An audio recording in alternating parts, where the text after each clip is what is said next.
Welcome to Not Milk Never Milk. Subscribe if you're lactose intolerant. You start by verifying essentials: free storage, battery level, and active network.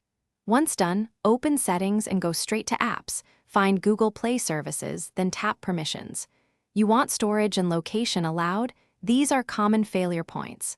While here, note the installed Play Services version and Android build number so you can match troubleshooting steps precisely.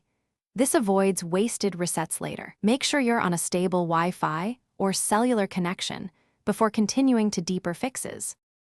Next, force stop Google Play Services to halt background processes, then clear cache and storage so corrupted files are removed.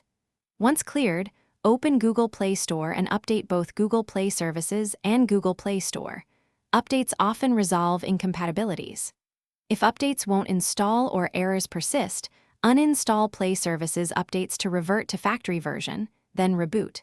After reboot, update again. Doing these steps sequentially ensures you don't miss a transient corruption or an update. Finally, remove your Google account and reboot. Re-adding the account can fix sync and auth errors that cause crashes. If issues persist, back up important data and consider a factory reset as a last resort. Make sure backups are complete.